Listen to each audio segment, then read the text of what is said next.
Definition of God according to the Shastras. Please try to understand. Very simple. I'm taking it from the Vedanta Sutra. Vedanta means what? Ved means knowledge. Ant means the end.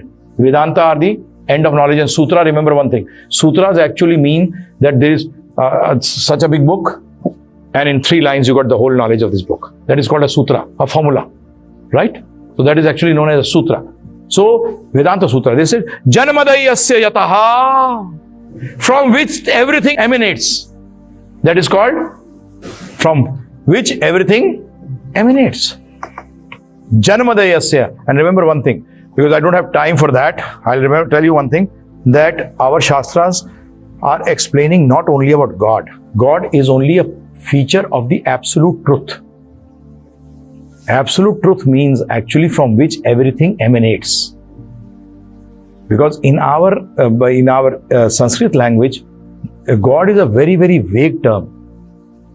There is no definition of God anywhere. They will come out, G means this, O means this, D, but this has not been stated anywhere. This is all mental concoction.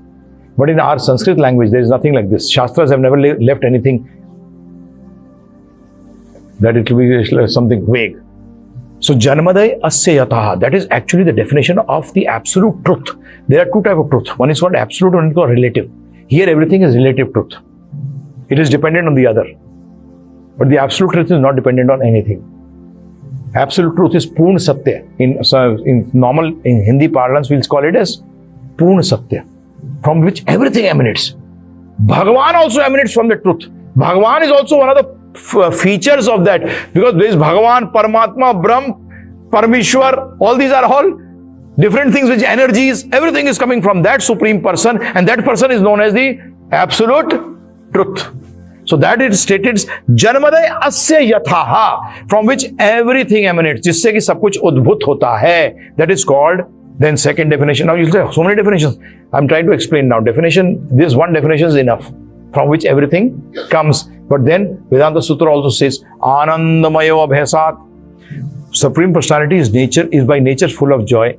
So it is the cause of all joyfulness, all bliss. And very simple. The more you come close, if for example there's too much of heat, you come close to the air conditioner, you'll feel cool. The more away you go away, you'll feel hot. In the same way, the more you come closer to God, what does closer mean? By following His instructions. How do you come close to the doctor? By following his prescriptions and what he advises you. That's how you come to, the son comes close to the father, how? By following what the father wants.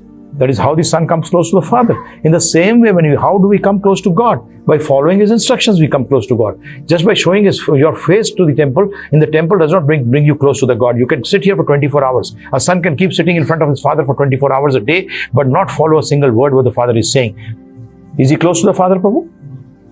He may be close still at a distance, because every time he's living with him, but he doesn't follow single instruction. But a son is there who's staying in China, but he follows every instruction. I want to do this. Is it right for me? Then you tell him, okay, do one thing, don't trouble me. You ring up your elder brother. He knows what I want. So you ring up the elder brother. In the same way, the Guru is like your elder brother. Guru is not God, please remember. He's like your elder brother, nothing. He knows the instructions of the father, so he's just passing out. So elder brother has got no right to exploit his younger kids. Has he got it right? No. They are actually equal. They are brothers. Then second comes elder. First they are brothers. And nor anyone is above God. That is called asmardhva. The Sanskrit word very clearly explains. No one is barabar or sresht. No one is equal or greater than God. Now, this is a very important thing. If you understand this, when I understood this, actually a lot of my misconceptions were finished.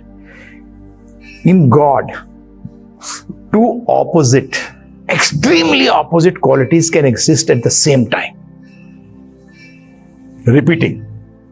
God is that person in which 2 opposite qualities can exist at the same time. What does this mean? Now try to understand. I'll give you an example. Krishna gave a trailer of this. When he was being tried to be tied down by his mother Yashoda, what was happening? He had a black thread round his waist, And Yashoda Maiya was trying to tie him, and every time what used to happen, that they took all the ropes of the village, and still every time 2 fingers they used to be short. Now that black thread was not breaking. That means the stomach was the same. He was limitedly unlimited and unlimitedly limited. Absolutely opposite qualities. Unlimitedly limited and limitedly unlimited. Black thread, limited, unlimited. The rope was not. Absolutely 2 opposite qualities can exist in him at the same time, which no other person can have. When he was asked to open his mouth by his mother to see that if he was eating dirt, when he opened his mouth, in the mouth, the mother could see the whole universe, and not only one universe. Anant Koti Brahmand. That's the Shastras say, Anant Koti Brahmand. That's what I say now, when the science was fighting, that earth is flat. That was our Vedas was saying Bhugol. When the astronomers did not know that how far is Mars, our Shastras already had it there. And today they are claiming as there is only off a few miles off. Vedas are perfect. Science is not. Science is made by imperfect people. Human being is imperfect, as I told you. Imperfect senses, tendency to cheat and get cheated. What do you think? The scientists are also not cheaters? Are they not cheating? Please, don't be in a fool's paradise. And you have never gone into their lives and seen. Person like Bohr making a statement that when I have questions, I go into the Upanishads to ask them. What is our level in front of Bohr? The man who basically told us what an atom is. And still we talk big. Those people whom we basically praise are the ones who are talking that our science, in the end, anyone wants to stay back, I can give you quotes, extraordinary quotes from extraordinary people about our Upanishads and Vedas. And you'll be shocked that these people were saying this about our Vedas. And we don't have any respect and we don't have any faith in them.